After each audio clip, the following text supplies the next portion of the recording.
बिस्मिल्लाहिर्रहमानिर्रहीम। आपकी teacher miss Sumbal chemistry grade 10 के बारे में पढ़ेंगे आज। Chemistry next lecture chapter number 2 type of acids के बारे में पढ़ेंगे। Page number 29 acids base salt में टाइप्स ऑफ एसिड्स के बारे में पढ़ेंगे कि टाइप ऑफ एसिड्स जो है ना ये क्या है, इसके बारे में पढ़ेंगे। कितने टाइप्स है एसिड्स के। हमारे पास एसिड्स के 2 टाइप्स है, मोनोप्रोटिक एसिड्स और पॉलीप्रोटिक एसिड्स। पर जो हमारे पास है monoprotic acids, the acid which produce 1 proton per molecule are called monoprotic acid is called HCl, HNO3, HCN CH3COOH। हमारे पास जो मोनोप्रोटिक एसिड्स है यानी हमारे पास जो एसिड्स है तो एक जो सोल्यूशन बना है तो इसके पास एक ही प्रोटॉन होगा। फॉर एग्जाम्पल हमारे पास Cl है तो इसके पास एक ही प्रोटॉन है, HCl है। हमारे पास HNO3 NO3 है तो इसके पास एक ही प्रोटॉन है। हाइड्रोजन साइनाइड है तो इसके पास जो हाइड्रोजन है वो एक ही प्रोटॉन है और साइनाइड है। तो ये हमारे पास 1 प्रोटॉन पर मॉलिक्यूल्स है मोनोप्रोटिक्स। अब जो सेकंड टाइप्स है इसकी पॉलीप्रोटिक्स। और पॉलीप्रोटिक्स जो है इसकी डिफिनीशन सुने, the acids which produced more than protons 1 protons more than 1 protons पर मॉलिक्यूल आर कॉल्ड पॉलीप्रोटिक। यानी 1 से ज़्यादा प्रोटॉन जो एक सोल्यूशन के पास मौजूद हो तो उसको हम पॉलीप्रोटिक एसिड्स कहते हैं। फॉर एग्जांपल हमारे पास H2SO4 है तो SO4 है, H2 जो हमारे पास है वो सल्फ्यूरिक एसिड है ना, तो H2 जो हाइड्रोजन है हमारे पास ये 2 प्रोटॉन्स आ गए तो हम उसको डाइप्रोटिक कहते हैं। H3PO4 जो हमारे पास है तो हमारे पास जो प्रोटॉन है वो 3 है ना, H3 है ना, 3 हाइड्रोजन आए PO4 के साथ, तो ये डाइप्रोटिक एसिड्स है। नेक्स्ट जो हमारे पास बेस, ये तो एसिड्स के टाइप्स थे। अब बेस के टाइप्स है कि बेस के कितने टाइप्स हैं। बेस के हमारे पास 2 टाइप्स है, एक है मोनो एसिड बेस्ड और दूसरा है poly acid base. Mono acid base हमारे पास किस तरह के थे, base which produced 1 OH minus ion, उसके जो ऊपर माइनस चार्ज है आयन्स पर molecules is an aqueous solution are called mono acids base. हमारे पास जो एसिड्स बेस सोल्यूशन करते हैं आपस में, तो हमारे पास जो बेस है OH आयन, तो ये हमारे पास एक दूसरे कंपाउंड के साथ मोनो होगा यानी 1 होगा।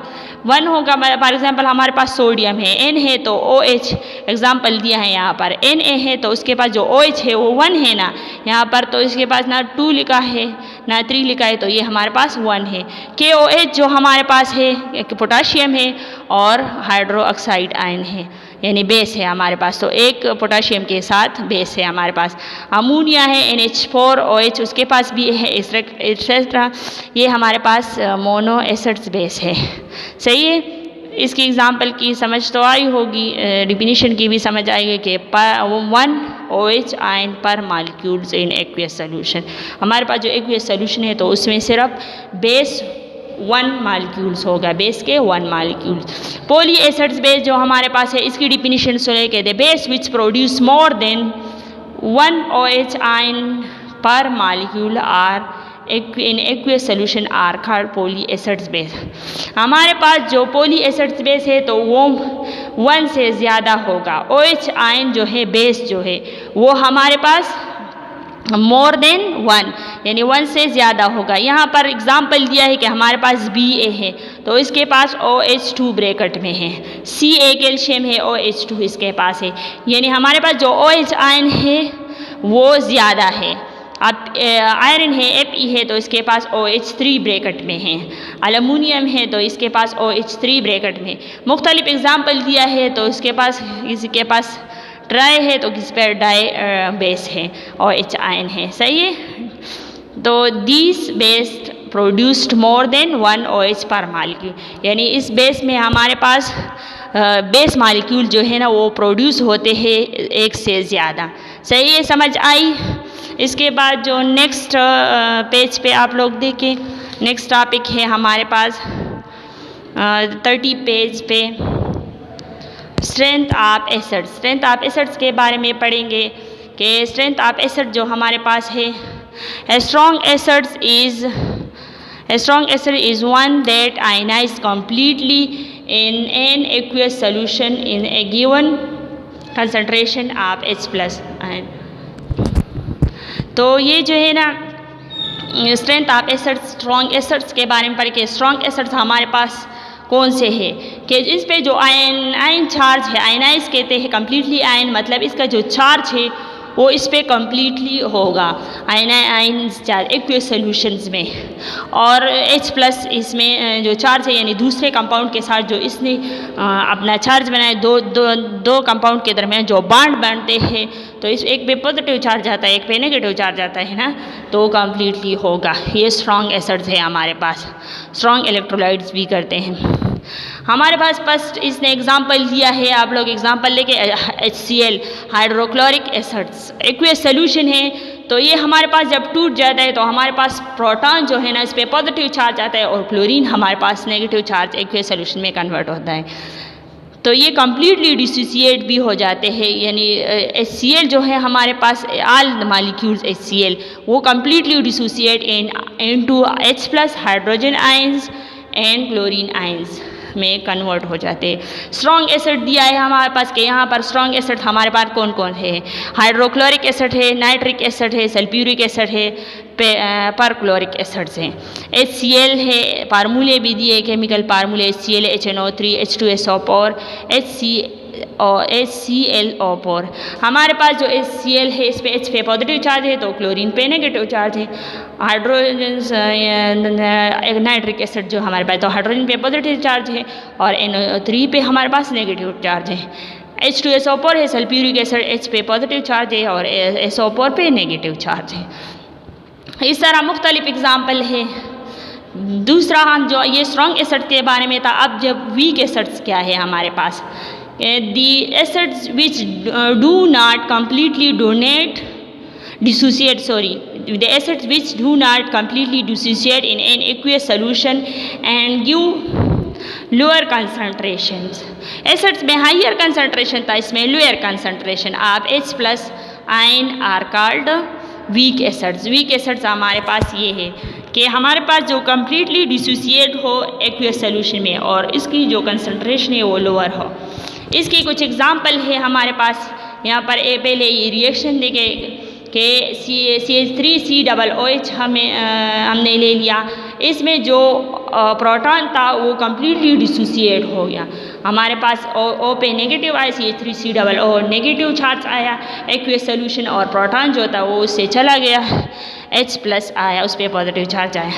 यहाँ पर टेबल में हमें एग्जांपल दिया है कि हमारे पास नाइट्रिक एसिड्स है HNO2 नाइट्रिक एसिड्स, H पे पॉजिटिव चार्ज है, NO2 पे नेगेटिव चार्ज। सल्फ्यूरिक एसिड है H2SO3, वहाँ पर 4 था स्ट्रॉन्ग एसिड में, यहाँ पर 3 है SO3।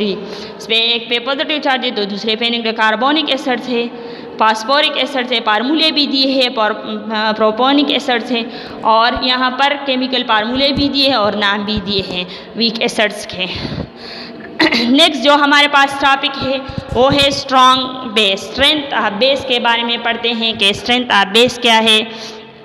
तो हमारे पास जो स्ट्रॉन्ग बेस है वो कौन कौन से है, the base which completely dissociate in an aqueous solution and given a higher concentration of OH ion are called strong acids। हमारे पास जो बेस है वो completely dissociate होता है उस aqueous solution में, या हमारे पास एक सोल्यूशन हो और वो जो है ना हम उसको अलग करने की यानी बेस उससे अलग हो और उससे जो दूसरा केमिकल हो अलग हो तो वो कम्प्लीटली डिसोसिएट होता है और हाइयर कंसंट्रेशन इसकी होती है।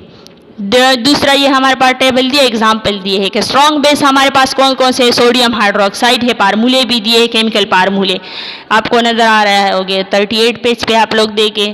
NaOH sodium hydroxide, potassium hydroxide KOH, तो जो कि NaOH है हमारे पास सोडियम हाइड्रोक्साइड उस पर पॉजिटिव चार्ज है Na पे और OH पे नेगेटिव चार्ज है। KOH के पे पॉजिटिव चार्ज है, OH पे नेगेटिव चार्ज है। लिथियम हाइड्रोक्साइड है, इस पर भी एक पे पॉजिटिव चार्ज आता है तो एक पे नेगेटिव, तो ये कम्प्लीटली डिसोसिएट होते हैं। ये हमारे पास स्ट्रॉन्ग बेस है। अब वीक बेस है, वीक बेस कौन कौन से है? The base which do not completely dissociate in an aqueous solution and give a lower concentration of OH ion are called weak base. हमारे पास जो स्ट्रॉन्ग वीक बेस है तो वो कम्प्लीटली डिसोसिएट नहीं होते और उसकी जो कंसंट्रेशन है वो लोअर है। इसकी कुछ एग्जांपल दिए हैं कि वीक बेस की अमोनियम हाइड्रोक्साइड है। तो यहाँ पर मैंने एक रिएक्शन भी किया है, आपको नज़र आ रहा होगा। NH4OH है हमारे पास। तो जब हम इसको कन्वर्ट करते हैं प्रोडक्ट के फॉर्म में तो ये हमारे पास NH4 माइनस चार्ज इस पे आया और प्लस चार्ज इस पे आया और जो OH है उस पर माइनस चार्ज आया। तो ये कम्प्लीटली डिसोसिएट नहीं हुआ, कुछ जो है ना रहते हैं इसमें। कैल्शियम हाइड्रोक्साइड है और अमोनियम हाइड्रोक्साइड है, सही है। तो आपको नज़र आ रहा होगा ये थे इसके एग्जाम्पल रिएक्शन और इसके फार्मूले, केमिकल्स फार्मूले। अब जो नेक्स्ट टॉपिक है हमारा सेल्फ आयनाइजेशन और ऑटो आयनाइजेशन। ये हमारे पास है 32 पेज पे सेकंड चैप्टर के एसिड्स बेस के 32 पेज पे आप लोग देखें सेल्फ आयनाइजेशन और ऑटो आयनाइजेशन। सेल्फ आयनाइजेशन और ऑटो आयनाइजेशन आप वाटर किसे कहते हैं?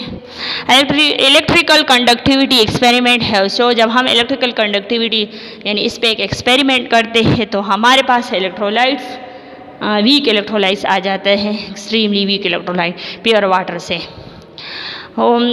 Self ionization very small extent. दूसरा ये है कि pure water contain equal number of hydrogen and hydrogen ion and hydroxide ion. यहाँ पर वाटर दिया है प्योर वाटर सेल्फ आयनाइजेशन में एक रिएक्शन दिया है, आप लोग को नज़र आ रहा होगा 32 पेज पे देखे फिगर 10.7 पे सेल्फ आयनाइजेशन ऑफ वाटर। तो यहाँ पर जो वाटर दिया है तो वो जो है हम इसको कन्वर्ट करते हैं OH आयन बेस के फॉर्म में और एसिड्स के फॉर्म में। तो हमारे पास देखो बेस OH बेस आया माइनस चार्ज है उस पर और जो प्रोटॉन है वो अलग हुआ H पे पॉजिटिव चार्ज आया है। ये हमारे पास सेल्फ और ऑटो आयनाइजेशन है। इसके बारे में कुछ कैलकुलेशंस भी है, कुछ थ्योरी दिए हैं और कैलकुलेशंस भी है, ये पढ़ेंगे कि सेल्फ और ऑटो आयनाइजेशन है। एग्जांपल दिया है कि सेल्फ और auto ionization 2 molecules of water produced hydronium ions and hydroxide ion है द ट्रांसफर ऑफ प्रोटॉन। क्या करता है ये जो हमारे पास हाइड्रोनियम आयन बन जाता है तो ये क्या करते हैं, ये ट्रांसफर ऑफ इलेक्ट्रॉन करते हैं, इलेक्ट्रॉन नहीं प्रोटॉन। इससे जो प्रोटॉन है वो ट्रांसफ़र हो जाती है दूसरे आइटम्स के साथ जो है ना बॉन्ड्स बनाते हैं, अट्रैक्शन करते हैं। Pure water contain equal number of hydronium ion and hydroxide ion of the following. यहाँ पर रिएक्शन दिया है H2O लिक्विड के फॉर्म में और दूसरा भी H2O लिक्विड के फॉर्म में दिया है। तो हमारे पास एक वाटर से दूसरे वाटर में प्रोटॉन जो है ना ट्रांसफ़र हो जाती है। तो हमारे पास एक H3O आ जाता है एक्वियस सोल्यूशन और OH सोल्यूशन बेस के फॉर्म में रह जाता है। इसकी थोड़ा सा एक और डिफिनीशन है, the reaction in which two water molecules produced ion is called self ionization और ऑटो आयनाइजेशन। यानी जो खुद ब खुद हो रहा हो। सेल्फ और ऑटो आयनाइजेशन जो क्या है कि जो रिएक्शन हमारे पास दो रिएक्शन आपस में होते हैं तो वो खुद ब खुद होते हैं।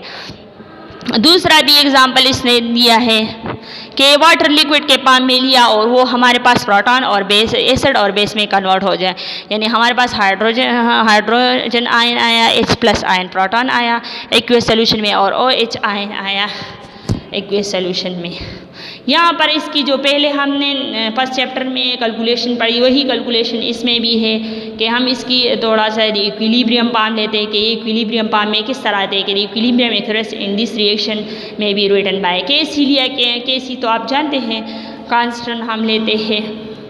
तो ये जो है ना कांस्टेंट फॉर्म में हमारे पास प्रोडक्ट हमने पहले ऊपर लिखा कि H+ OH+ ब्रैकेट में स्क्वायर ब्रैकेट में और नीचे जो लिखा है वाटर रिएक्टेंट लिखा है ब्रैकेट में। वही जो है ना हम इसकी क्या मालूम करते हैं, कांस्टेंट वैल्यू कांस्टेंट वाटर मालूम करते हैं आयनाइजेशंस की। हाँ कि this constant mathematically produce is called ionization constant of water K W जो हमारे पास है वो आयनाइजेशन कांस्टेंट ऑफ वाटर है। तो हम इसकी एक्सप्रेस करते हैं इक्वेशन लिए, express by the following equation लिया है। रेबो इक्वेशन क्या है यहाँ पर कि हमने वाटर को अलग लिया और H को अलग लिया।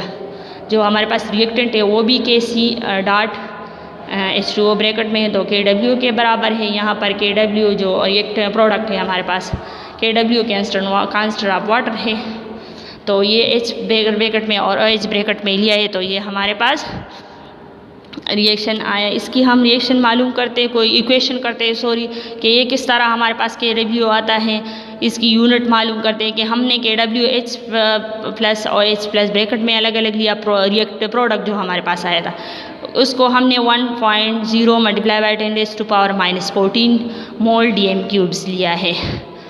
आप वाटर 25 डिग्री सेंटीग्रेड में, टेम्परेचर की क्या है 25 डिग्री सेंटीग्रेड, तो हमारे पास H प्लस OH जो हमारे पास आए तो 1.0 मल्टीप्लाई बाई 10⁻⁻14, तो इसकी जो H की हम अलग लेते हैं और OH की हम अलग लेते हैं, तो दोनों को जब हम साथ में पहले हम H की मालूम करते हैं तो हमारे पास जो H है ये कैलकुलेशन है, आप लोग खुद भी कर देते हैं तो ऐसा देख भी लिए आसान है कि 1.0 मल्टीप्लाई बाई 10⁻⁻14 लिया है हमने, इसकी अंडर रूट ली, फिर इसको जो है ना अंडर रूट ली, तो इसकी फिर हमारे पास जो H प्लस है वो जो H के ऊपर स्क्वायर था ना, ब्रैकेट H ब्रैकेट में है, उसके इर्द गिर्द जो ऊपर है वो स्क्वायर है, तो उसकी अंडर रूट इसलिए कि इसके साथ ये स्क्वायर ख़त्म हो जाए, तो अंडर रूट के साथ ये स्क्वायर इसकी ख़त्म हो जाती है, और जो हमारे पास H है H प्लस ब्रैकेट में 1.0 मल्टीप्लाई बाई 10⁻⁻7 में कन्वर्ट हो जाती है।